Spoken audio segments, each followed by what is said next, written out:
ಒಂದು ಕಾರನ್ನ ಕೊಡುಗೆ ಕೊಟ್ಟಿರ್ತಕ್ಕಂಥ ಕುಟುಂಬದವರು. ಅದೇ ರೀತಿ ನೋಡಿ, ನಾವೆಲ್ಲರೂ ಕೂಡ ಮಾಜಿ ಮುಖ್ಯಮಂತ್ರಿಗಳಾಗಿರ್ತಕ್ಕಂಥ ಸಂದರ್ಭದಲ್ಲಿ ಹಿಂದುಳಿದ ವರ್ಗಗಳಿಗೆ ಅನೇಕ ಕೊಡುಗೆಯನ್ನ ಕೊಟ್ಟಿರ್ತಕ್ಕಂಥ ಎಚ್.ಡಿ. ಕುಮಾರಸ್ವಾಮಿ ಅವರು ಸಭೆಯನ್ನು ಉದ್ದೇಶಿಸಿ ಮಾತನಾಡಬೇಕು ಅಂತ ಹೇಳಿ ಕೇಳ್ಕೊಳ್ತಾ ಇದ್ದೇವೆ. ಪ್ರಥಮವಾಗಿ ಪರಮಪೂಜ್ಯ ಅನಂತ ಶ್ರೀ ವಿಭೂಷಿತ ಶಿವಸುಜ್ಞಾನ ತೀರ್ಥ ಮಹಾಸ್ವಾಮಿಗಳವರಿಗೆ ನನ್ನ ಭಕ್ತಿಪೂರ್ವಕ ನಮನಗಳನ್ನು ಸಲ್ಲಿಸಿ, ಇವತ್ತಿನ ವೇದಿಕೆ ಮೇಲೆ ಉಪಸ್ಥಿತಕ್ಕಂಥ ಹಲವಾರು ಸ್ವಾಮೀಜಿಯವರು ಸಭೆಯಲ್ಲಿದ್ದಾರೆ. ಅವರೆಲ್ಲರಿಗೂ ಸಹ ನನ್ನ ಭಕ್ತಿಪೂರ್ವಕ ನಮನಗಳನ್ನು ಸಲ್ಲಿಸ್ತಾ, ಅರೆಮಾದನಹಳ್ಳಿ ವಿಶ್ವ ಬ್ರಾಹ್ಮಣ ಸಂಸ್ಥಾನ ಮಟ್ಟದ ಹೊಸದಾಗಿ ಪರಮ ಪೂಜ್ಯರ ಆಶೀರ್ವಾದದೊಂದಿಗೆ ಉತ್ತರಾಧಿಕಾರಿಗಳಾಗ್ತಕ್ಕಂಥ ಒಂದು ಸನ್ಯಾಸ ದೀಕ್ಷೆ ಮತ್ತು ಶಿಷ್ಯ ಸ್ವೀಕಾರ ಸಮಾರಂಭದ ಈ ಒಂದು ಧಾರ್ಮಿಕ ಕಾರ್ಯಕ್ರಮದಲ್ಲಿ ಇವತ್ತಿನ ಈ ಒಂದು ದೀಕ್ಷೆಯನ್ನು ಪಡೆದಿರ್ತಕ್ಕಂಥ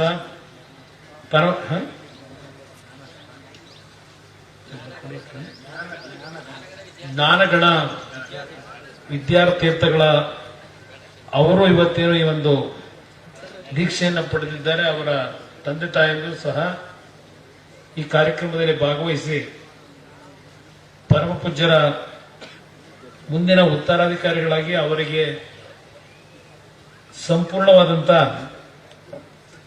ಕೈ ಜೋಡಿಸಿ ಒಂದು ಧಾರ್ಮಿಕ ಕಾರ್ಯಕ್ರಮಗಳಲ್ಲಿ ಈ ವಿಶ್ವಕರ್ಮ ಸಮಾಜದ ಏಳಿಗೆಗೆ ಈ ಒಂದು ಮಠದಿಂದ ಪರಮ ಪೂಜ್ಯರು ಇಲ್ಲಿಯವರೆಗೆ ಯಾವೊಂದು ನಿಸ್ವಾರ್ಥ ಸೇವೆಯನ್ನು ಮಾಡಿದ್ದಾರೆ ಅದನ್ನು ಮುಂದುವರಿಸತಕ್ಕಂಥ ಒಂದು ಜವಾಬ್ದಾರಿಯನ್ನು ಇವತ್ತು ದೀಕ್ಷೆ ಮುಖಾಂತರ ಪಡೆದಿದ್ದಾರೆ. ಇವತ್ತಿನ ಈ ಕಾರ್ಯಕ್ರಮದಲ್ಲಿ ವೇದಿಕೆ ಮೇಲೆ ಹಲವಾರು ಗಣ್ಯರಿದ್ದಾರೆ, ಶಾಸಕ ಮಿತ್ರರಿದ್ದಾರೆ, ಮಠದ ಭಕ್ತರು, ನನ್ನ ತಂದೆ ತಾಯಂದಿರು, ಯುವಕ ಮಿತ್ರರು ಬಹಳ ಜನ ಈ ಒಂದು ಸಭೆಯಲ್ಲಿ ಸೇರಿದ್ದಾರೆ. ಇವತ್ತಿನ ಈ ಒಂದು ಕಾರ್ಯಕ್ರಮ ನಮ್ಮ ಶಾಸಕ ಮಿತ್ರರಾಗಿರ್ತಕ್ಕಂಥ ಮಂಜು ಅವರು ಬರಬೇಕು ಅಂತಕ್ಕಂಥ ಒಂದು ಆಹ್ವಾನ ಏನು ನೀಡಿದ್ರು. ನಾನು ಬೆಳಗ್ಗೆ 7 ಗಂಟೆಗೆ ಬೆಂಗಳೂರು ಬಿಟ್ಟವರು, ಗುಂಡ್ಲುಪೇಟೆಯಲ್ಲಿ ಮೊದಲನೇ ಕಾರ್ಯಕ್ರಮ ಮುಗಿಸಿ ಸಾಲಿಗ್ರಾಮ ಮತ್ತು ಅರ್ಕಲ್ಗುಂಡಲ್ಲಿ ಇದು 3ನೇ ಕಾರ್ಯಕ್ರಮ ಅವ್ರ ಜೊತೆಯಲ್ಲಿ ಭಾಗವಹಿಸಿರ್ತಕ್ಕಂಥದ್ದು. ಪರಮ ಪೂಜ್ಯರು ಹಲವಾರು ವಿಷಯಗಳನ್ನ ಪ್ರಸ್ತಾಪ ಮಾಡಿದ್ದಾರೆ. ವಿಶ್ವಕರ್ಮ ಸಮಾಜ ಈ ದೇಶಕ್ಕೆ ಹಲವಾರು ರೀತಿಯ ಕೊಡುಗೆಗಳನ್ನ ಕೊಟ್ಟಿರ್ತಕ್ಕಂಥದ್ದೇನಿದೆ. ಆದರೆ ಸಮಾಜ ಇವತ್ತು ಬೇರೆ ಹಲವಾರು ಸಮಾಜಗಳಲ್ಲಿ ಇವತ್ತು ಅಭಿವೃದ್ಧಿಯನ್ನು ನಾವೇನು ಕಂಡಿದ್ದೇವೆ, ಆ ಅಭಿವೃದ್ಧಿಯನ್ನು ನಾವು ಕಾಣಲಿಕ್ಕೆ ಸಾಧ್ಯ ಆಗಿಲ್ಲ. ಇನ್ನು ಸರ್ಕಾರದ ಕೆಲಸದಲ್ಲಿ ವಿಶ್ವಕರ್ಮ ಸಮಾಜದ ಸಂಖ್ಯೆ ದೊಡ್ಡ ಮಟ್ಟದಲ್ಲಿ ಇಲ್ಲ. ನಾನು ತಿಳಿದಿರ್ತಕ್ಕಂಥ ಮಾಹಿತಿ ಪ್ರಕಾರ ಇವತ್ತು ಶಿಕ್ಷಣಕ್ಕೆ ಹೆಚ್ಚಿನ ಆದ್ಯತೆಯನ್ನ ನಾವು ಕೊಡಬೇಕು ಅಂತಕ್ಕಂಥದ್ದೇನಿದೆ. ಪರಮ ಪೂಜ್ಯರು ಈಗ ಆಶೀರ್ವಚನ ನೀಡತಕ್ಕಂಥ ಒಂದು ಹಿನ್ನೆಲೆಯಲ್ಲಿ ಅವರು ನನ್ನ ಗಮನವನ್ನ ಸೆಳೆಯಲಿಕ್ಕೆ ಮೊದಲು ನಾನು ಕೆಲವು ವಿಷಯವನ್ನು ಪ್ರಸ್ತಾಪ ಮಾಡಬೇಕು ಅಂತಕ್ಕಂಥದ್ದು ಪರಮ ಪೂಜ್ಯರೇ ನೀಡಿದ್ದಾರೆ. ನಾನು ಅದನ್ನು ಅರ್ಥ ಮಾಡ್ಕೋಬಲ್ಲೆ. ಇವತ್ತು ಮಠಮಾನ್ಯಗಳಿಂದ ಈ ದೇಶ ಉಳಿಬೇಕಾಗಿದೆ. ನಾವು ಸರ್ಕಾರಗಳು ಎಷ್ಟೇ ವೇಗವಾಗಿ ಹಲವಾರು ತಾಂತ್ರಿಕತೆಯಲ್ಲಿ ಮುಂದುವರೆದರು, ಇವತ್ತು ವಿದೇಶದಲ್ಲೂ ಸಹ ಭಾರತ ದೇಶ ಅಂದ್ರೆ ಪ್ರತಿಯೊಬ್ಬರಿಗೂ ಒಂದು ಗೌರವ. ಮುಂದಿನ ದಿನಗಳಲ್ಲಿ ಭಾರತ ದೇಶ ವಿಶ್ವದಲ್ಲಿರ್ತಕ್ಕಂಥ ಎಲ್ಲಾ ದೇಶಗಳನ್ನ ಹಿಂದಾಕಿ ಮೊದಲನೇ ಸ್ಥಾನಕ್ಕೆ ಬರ್ತಕ್ಕಂಥ ಒಂದು ವೇಗವನ್ನು ನಾವು ಕಾಣ್ತಾ ಇದ್ದೇವೆ.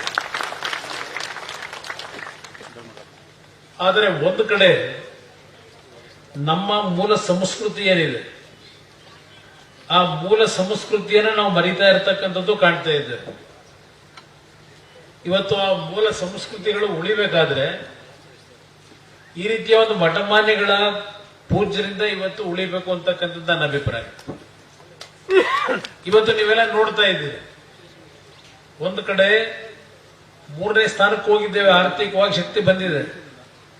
ಮತ್ತೊಂದು ಕಡೆ ನಮ್ಮ ಸಂಸ್ಕೃತಿ ಅಂತಕ್ಕಂಥದ್ದು ಹಲವಾರು ರೀತಿಯ ದುಃಖವನ್ನು ಉಂಟು ಮಾಡತಕ್ಕಂಥ ಘಟನೆಗಳನ್ನ ಇವತ್ತು ಮಾಧ್ಯಮದಲ್ಲಿ ನೀವೆಲ್ಲ ಕಾಣ್ತಾ ಇದ್ದೀರಿ. ನಾನು ಸೂಕ್ಷ್ಮವಾಗಿ ಹೇಳ್ತಾ ಇದ್ದೇನೆ, ನಮ್ಮ ಮೂಲ ಸಂಸ್ಕೃತಿಯಲ್ಲಿ, ಹಿಂದೂ ಸಂಸ್ಕೃತಿಯಲ್ಲಿ ಇದ್ದಂತ ಆ ಬಾಂಧವ್ಯಗಳು, ಒಂದು ಅನ್ಯೋನ್ಯ ಭಾವನೆಗಳಿಂದ ಬದುಕ್ತಕ್ಕಂಥದ್ದೇನಿತ್ತು ಕುಟುಂಬಗಳಲ್ಲಿ, ಇವತ್ತು ಕುಟುಂಬಗಳಲ್ಲೇ ನಡೀತಿರ್ತಕ್ಕಂಥ ಕೆಲವು ಘಟನೆಗಳನ್ನು ನೋಡಿದಾಗ ನಾನೆಲ್ಲ ಒಂದ್ ಕಡೆ ಹೇಳಿದೆ ಒಂದು ಬಾರಿ, ನಾವು ಚಿಕ್ಕ ಮಕ್ಕಳಿಗೆ ಭಗವದ್ಗೀತೆಯನ್ನ ಕಲಿಸಬೇಕು ಅಂತ ಹೇಳಿ. ಇವತ್ತು ಅನಿವಾರ್ಯ ಇದು ಈ ದೇಶದ ಒಂದು ಉಳಿವಿಗೆ ಅಂತಕ್ಕಂಥದ್ದನ್ನ ಒಂದು ಮಾತು ಹೇಳಲಿಕ್ಕೆ ಕಾರಣ, ನಾನು ಯಾವುದೋ ಒಂದು ಮತ್ತೊಂದು ಸಮಾಜವನ್ನ ನಾನು ಅವರನ್ನ ಕೆಟ್ಟ ದೃಷ್ಟಿಯಲ್ಲೇ ನೋಡಬೇಕು ಅನ್ನೋದಲ್ಲ. ಇವತ್ತು ಬೆಳಗ್ಗೆ ಇದ್ರ ಪತ್ರಿಕೆಗಳಲ್ಲಿ, ಟಿವಿಗಳಲ್ಲಿ ತೋರಿಸ್ತಕ್ಕಂಥ ಆ ದೃಶ್ಯಗಳನ್ನು ನೋಡಿದಾಗ ಮಾನವೀಯತೆ ಇರ್ತಕ್ಕಂಥವ್ರು ಯಾರೋ ಅದನ್ನು ಸಹಿಸ್ಕೊಳ್ಳಿಕ್ಕೆ ಸಾಧ್ಯ ಇಲ್ಲ ಅಂತ ಒಂದು ದಿನಗಳನ್ನು ಕಾಣ್ತಾ ಇದ್ದೆ. ಪರಮ ಪೂಜ್ಯರಿಗೆ ನಾನು ಈ ಸಂದರ್ಭದಲ್ಲಿ ಅವರ ಒಂದು ಹಲವಾರು ಭಾಗದಲ್ಲಿ ಕೈಲಾದ ಮಟ್ಟಿಗೆ ಹಲವಾರು ಮಠಗಳು ದೊಡ್ಡ ಮಟ್ಟದಲ್ಲಿ ಬೆಳೆದಿದ್ದಾರೆ. ಇವತ್ತು ಅವರಿಗೆ ಇರ್ತಕ್ಕಂಥ ಒಂದು ಪರಿಸ್ಥಿತಿನಲ್ಲಿ ಸಣ್ಣ ಸಣ್ಣ ಒಂದು ಕ್ಷೇತ್ರಗಳಲ್ಲಿ ಶಿಕ್ಷಣಕ್ಕೆ ಆದ್ಯತೆ ಕೊಡ್ತಕ್ಕಂಥದ್ದಕ್ಕೆ ಪರಪೂಜ್ಯರೇನು ಪ್ರಯತ್ನ ಪಟ್ಟಿದ್ದಾರೆ. ಹಾಸನದಲ್ಲಿ ಕೈಗಾರಿಕಾ ಪ್ರದೇಶದಲ್ಲಿ ಒಂದು ನಿವೇಶನವನ್ನ ಕೊಡಿಸ್ತಕ್ಕಂಥದ್ದಕ್ಕೆ ನಿಮ್ಮಿಂದ ಒಂದು ಕಾರ್ಯ ಆಗಬೇಕು ಅಂತಕ್ಕಂಥದ್ದೇನು ಹೇಳಿದ್ದಾರೆ.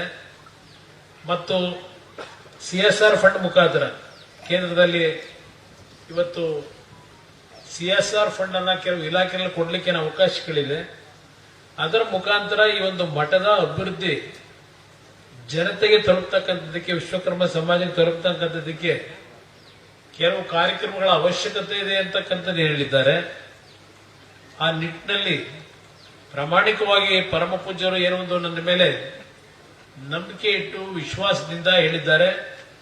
ಅವರಿಗೆ ಗೌರವ ತರತಕ್ಕಂಥ ರೀತಿಯಲ್ಲಿ ಅವರ ಒಂದು ಬೇಡಿಕೆಗಳೇನಿದೆ, ನಿರೀಕ್ಷೆ ಏನಿದೆ, ಅದನ್ನ ಕಾರ್ಯರೂಪಕ್ಕೆ ತರತಕ್ಕಂಥದ್ದಕ್ಕೆ ಪ್ರಾಮಾಣಿಕವಾಗಿ ಪರಮ ಪೂಜ್ಯ ಜೊತೆ ಇರ್ತೇನೆ ನಾನು ಅಂತಕ್ಕಂಥ ಮಾತನ್ನ ಈ ಸಂದರ್ಭದಲ್ಲಿ ಹೇಳ್ತಾ, ಈ ಸಭೆಯಲ್ಲಿ ಭಾಗವಹಿಸಿರ್ತಕ್ಕಂಥ ತಮ್ಮೆಲ್ಲರಿಗೆ, ಪರಮ ಪೂಜ್ಯರಿಗೆ ಪುನಃ ನನ್ನ ಕೃತಜ್ಞತೆಗಳನ್ನು ಸಲ್ಲಿಸಿ ಎರಡು ಮಾತು ಮುಗಿಸ್ತೇನೆ. ಜೈ ಜೈ ಕರ್ನಾಟಕ ಮಾತು.